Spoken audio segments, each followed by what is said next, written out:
Hello everyone, M के Pandey study lab के YouTube channel में आप लोग का स्वागत है। हम लोग जैसा कि क्लास 10th के chapter first a letter to God का Hindi explanation line by line देख रहे थे। उसका फर्स्ट पार्ट आप लोग दे चुके हैं। आज उसका सेकंड पार्ट लेकर के आए हैं। आज उसका सेकंड पार्ट देखते हैं। का यहाँ से स्टार्ट है। One of the employees who was a postman. One of the employees, वह एक एम्प्लॉई था, मतलब कर्मचारी। एम्प्लॉय मीन्स कर्मचारी। हु, यहाँ पर एम्प्लॉय के बारे में बात हुई है इसलिए हु का यूज़ किया गया है। वाज मिस था, ए मतलब एक, पोस्टमैन मिस डाकिया, एंड मिस और आल्सो मिस भी, हेल्प मिस मदद करता था, एड मिस पर, the post office post office पर, वेंट मिस गया, टू हिज बॉस अपने जो उसके बड़े अधिकारी जैसे कि पोस्ट मास्टर होते हैं उनके पास गया। One of the employees, who was a postman and also helped at the post office, went to his boss, laughing heartily, and showed him a letter to God. उसने, देखिए, डाकघर का एक कर्मचारी, डाकघर का एक कर्मचारी, यहाँ से one of the employees who was a postman, डाकघर का एक कर्मचारी जो डाकिया था और डाकघर में सहायता भी किया करता था। लिखा है ना, help at the post office, तो डाकघर में सहायता भी किया करता था। वह खुले दिल से, लाफिंग हार्टेडली मतलब खुले दिल से हंसते हुए अपने बॉस के पास गया और गॉड गॉड को लिखे गए पत्र को शोड उन्हें दिखाया। Never in his career as a postman had he know that address, माफ कीजिएगा,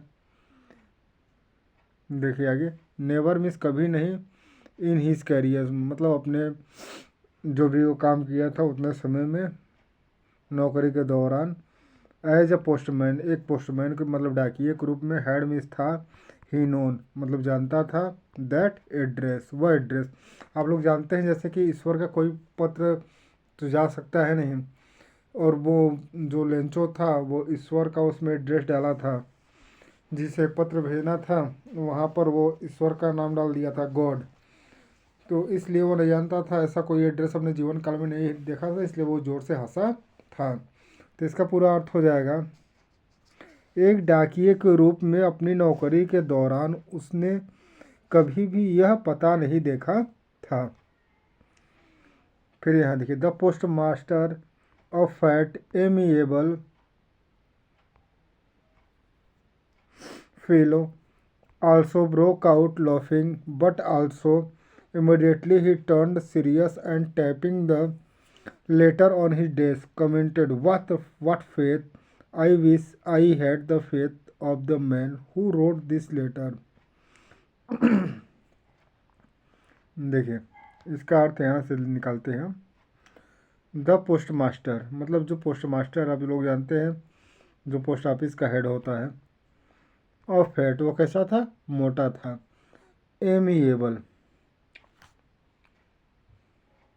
इसका मीनिंग देखिएगा,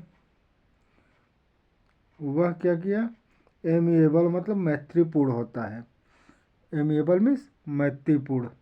फिर उसके बाद फेलो, फेलो मीन्स साथी, फेलो मीन्स साथी। आल्सो ब्रोक आउट लाफिंग मतलब वो भी जोर से हंस पड़ा। But also immediately he turn serious, लेकिन इमिडिएटली मीन्स तुरंत, इमिडिएटली मीन्स तुरंत। मेरा आप लोगों से एक निवेदन है कि एक पेन लीजिए तथा अपने बुक पर जहाँ जो भी हार्डवर्ड है उसका हिंदी लिखती जाइए। ही टर्न, टर्न मीन्स तुरंत क्या हो गया, मुड़ गया मतलब बदल गया, सीरियस मतलब गंभीर, एंड टैपिंग मीन्स थपथपाना, the letter on his desk मतलब लेटर को जोर जोर से डेस्क पर थपथपाने लगा। देखो अब इसका पूरा अर्थ क्या होगा कि एक पोस्टमास्टर जो एक मोटा, मैत्रीपूर्ण एवं बहुत ही हंसमुख स्वभाव का सज्जन व्यक्ति था, पत्र देखकर जोर जोर से हंसने लगा, लेकिन शीघ्र ही वह गंभीर हो गया और पत्र को अपने डेस्क पर थपथपाते हुए कहा, लिखा कमेंटेड मीन्स कहा, वाट फेथ, क्या विश्वास है। I wish I had the faith of the man who wrote this letter. काश कि इस पत्र लेखक की भांति ही परमात्मा में मेरी अडिग आस्था होती। लिखा है ना, आई विश मतलब मैं ऐसा उम्मीद करता हूँ, आई हैड द फेथ मतलब मुझे भी विश्वास होता, ऑफ द मैन आदमी पर, हु रोट दिस लेटर जो यह पत्र लिखा था, starting up a correspondence with God. Correspondence means पत्र व्यवहार, वो पत्र लिखा है ना तो पत्र व्यवहार कर रहा है, तो यहाँ पर करस्पॉन्डेंस मीन्स है पत्र व्यवहार। स्टार्टिंग अप अ करस्पॉन्डेंस उसने परमात्मा से पत्र व्यवहार करना शुरू किया है। चूँकि उसकी भगवान पर इतने विश्वास है, वह देख रहा है लंचों की, कोई ईश्वर को पत्र लिख दिया कि अब वो ईश्वर उसकी मदद करेंगे, है ना। अब हम लोग आगे बढ़ते हैं। So in order not to shake the writer's faith in God,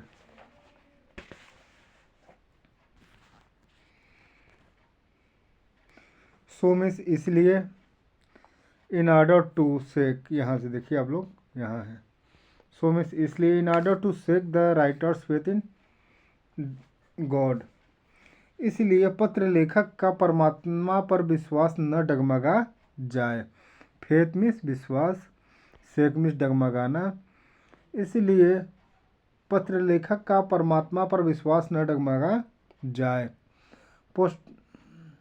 the postmaster came up with an idea, postmaster means आपको पता ही है जो है पोस्ट ऑफिस का हेड होता है, came up with an idea मतलब उसके दिमाग में एक विचार, पोस्टमास्टर के दिमाग में एक विचार आया। आंसर द लेटर, पत्र का उत्तर दिया जाए। But when he opened it, लेकिन जब वो उसने उसे खोला, it was evident that to answer it he needed something more than good will. देखिए अब आगे क्या होगा इसका अर्थ।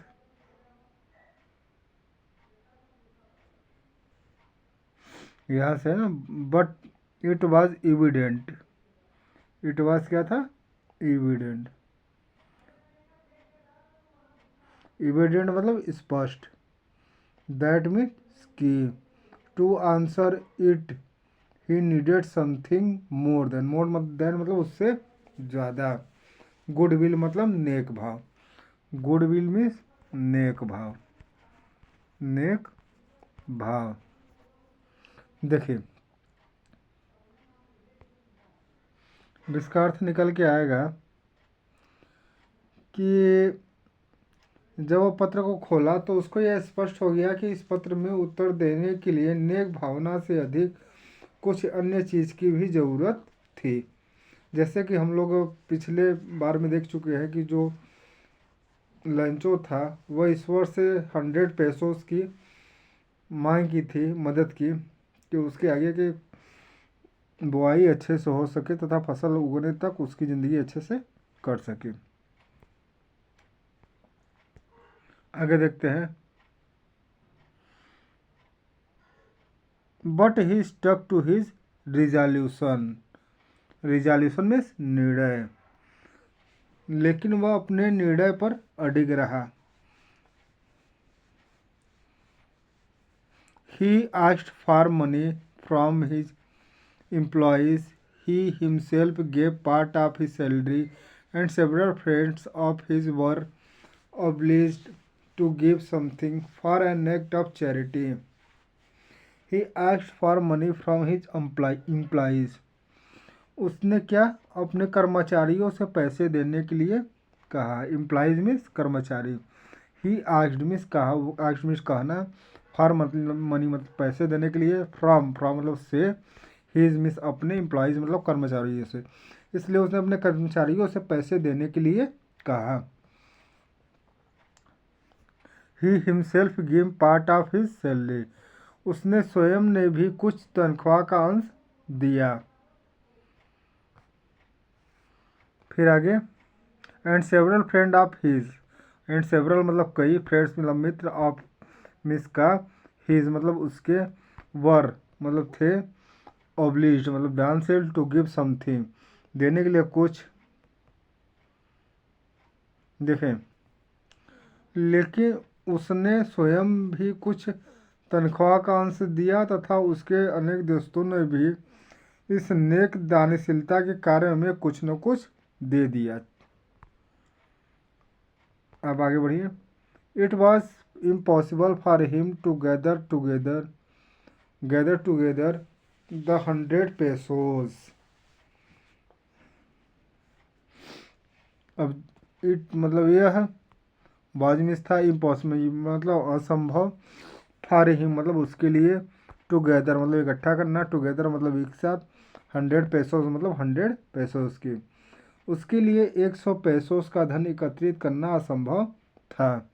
सो मतलब इसलिए, ही वॉज एबल मतलब वह योग्य था, टू सेंड मतलब भेजने के लिए, the farmer only a little more than half, only a litre मतलब कुछ छोटा अमाउंट ही, मोर देन हाफ आधे से ज़्यादा, इसलिए वह उस किसान को आधे से थोड़ा ज़्यादा धन ही भेजने में योग्य हो पाया।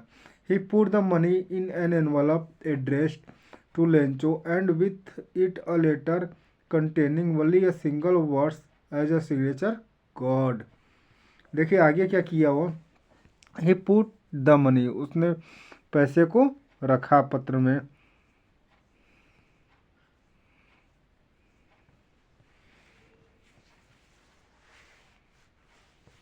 फिर आगे क्या है, containing only a single word as a signature।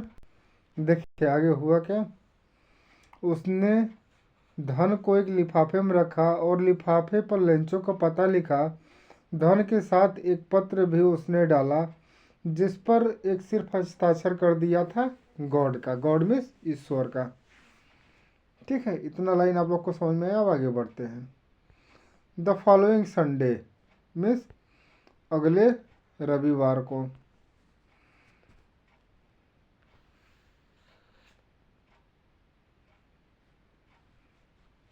Lencho came a bit earlier, लंचो के मतलब आया, और बिट अर्लियर मतलब थोड़ा पहले, देन मतलब अपेक्षा, यूजुअल मतलब प्रायः, टू आस्क मतलब पूछने के लिए, if there was a letter for him क्या कोई पत्र है वहाँ पर उसके लिए।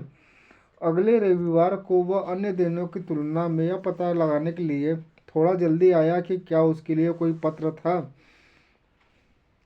It was the postman himself who handed the letter to him while the postmaster experiencing the contentment of a man who has performed a good deed looked on his from his office।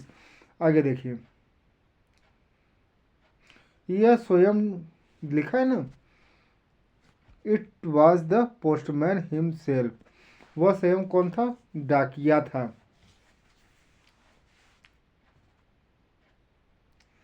Who handed the letter to him जिसको उसने पत्र को दिया था, postmaster को, है ना, जिसने पोस्टमास्टर को पत्र दिया था, हैंडेड मतलब देना। Experiencing the containment of a man, एक नेक कार्य करने वाले व्यक्ति के संतुष्टि का अनुभव करते हुए अपने दफ्तर से देख रहा था। आगे बढ़ते हैं, यहाँ से देखिए, Lencho showed not the slightest surprise on the seeing the money। Lencho ने धन को देखकर जरा सी भी हैरानी प्रदर्शित नहीं की। शो मतलब प्रदर्शित करना। मतलब लेंचो ने नॉट द स्लाइटेस्ट सरप्राइज, थोड़ा सा भी आश्चर्यचकित उसने प्रदर्शित नहीं किया। ऑन सीइंग द मनी, पैसे को देख करके। Such was his confidence but he became angry when he counted the money. जैसा उसका यहाँ लिखा है ना, such was his confidence, confidence मतलब विश्वास, ऐसा उसका दृढ़ आस्था था।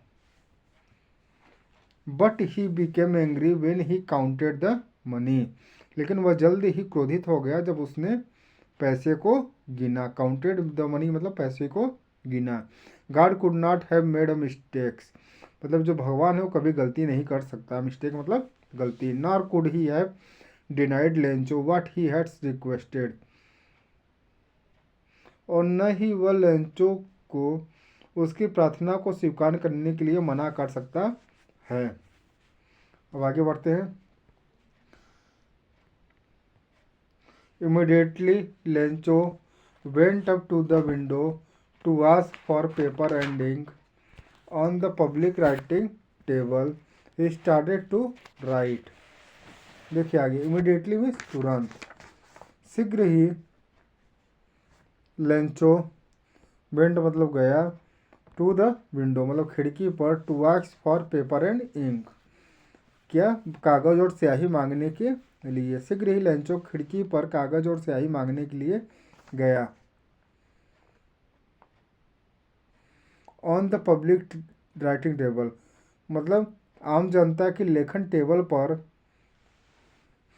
ही स्टार्टेड टू राइट, वह लिखना प्रारंभ किया। With much wrinkling of his brow, उस समय उसके माथे पर क्या थी, रिंकलिंग मतलब सलवटें थी।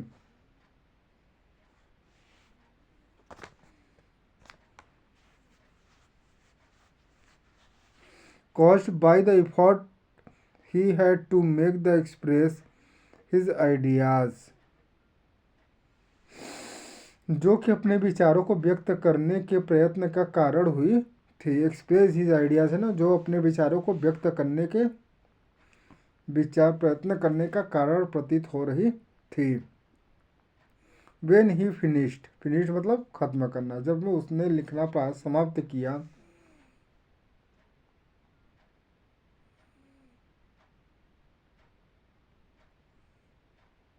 ही went to the window to buy a stamp which he licked and then affixed to। देखिए, when he went to the window, वह खिड़की के पास गया, to buy a stamp, stamp को मांगने के लिए, स्टैम्प खरीदने के लिए। फिर आगे है ही लिक्ड, लिक्ड मतलब चाटना, वह चाट करके उस पर लगाया, उसको चिपकाया। टू आगे क्या लिखा है देखिए, देन मतलब with a blow of his fist, fist मतलब थूक। आगे देखिए, जिसने चाट कर उस लिफाफे पर हथेली मारकर लगा दिए।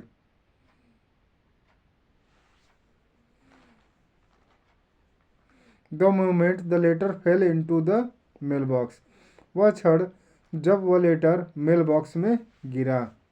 The postmaster went to open it, it said God, postmaster ने उसे खोला, वो उसमें भगवान ईश्वर के बारे में लिखा था। God of the money that I asked for, ईश्वर वह धन जिसे मैंने आपसे मांगा था।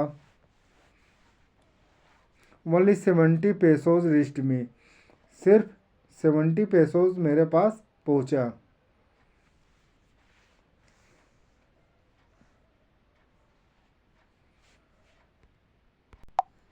देखिए लिखा है ना, सेंड मी द रेस्ट, बाकी से रेस्ट मतलब बकाया, बकाया राशि मुझे भेजे। Since I need it very much, क्योंकि इसकी ज़रूरत मुझे बहुत ज़्यादा है। Because sorry, but do not send it to me through the mail, लेकिन इसको मेल के माध्यम से मुझे न भेजे। फिर आगे लिखा है बिकॉज, बिकॉज मीन्स क्योंकि, द पोस्ट ऑफिस एम्प्लॉई, क्योंकि जो पोस्ट ऑफिस का कर्मचारी है, are a bunch of crooks, वो क्या है, एक ठगों का समूह है। लैंचो, लास्ट में उसने अपना नाम लिख दिया। उसके कहने का मतलब है कि जिन कर्मचारियों ने उसकी मदद की उन्हीं कर्मचारियों को वो ठग बोल रहा है कि उसने 100 पैसे उस मांगे थे और वह सिर्फ 70 पैसे ही वो बेचारे इकट्ठा करके भेजे, तो उसे लग रहा है कि 30 पैसे उसने निकाल लिए हैं, इसलिए उन कर्मचारियों को ही वह ठग बोल रहा है। देखिए ईश्वर पर इस चैप्टर में उसकी आस्था को दिखाया गया है तथा इसमें एक नेक दिन इंसान जो कि पोस्ट मास्टर है उसके बारे में भी बताया गया है। हम इसका आप लोग को क्वेश्चन आंसर करवाएंगे, इस भेज देंगे आप लोग को इसका पीडीएफ, जो कि MK पांडे स्टडी लैब मेरा व्हाट्सअप चैनल है, उस पर आप लोग को मिल जाएगा। इसलिए इस व्हाट्सअप चैनल को इस चैप्टर का पीडीएफ प्राप्त करने के लिए क्वेश्चन आंसर का उसे ज्वाइन कर लें तथा इसे लाइक करें, सब्सक्राइब करें तथा अपने ज़्यादा से ज़्यादा दोस्तों में शेयर करें। Thank you everyone.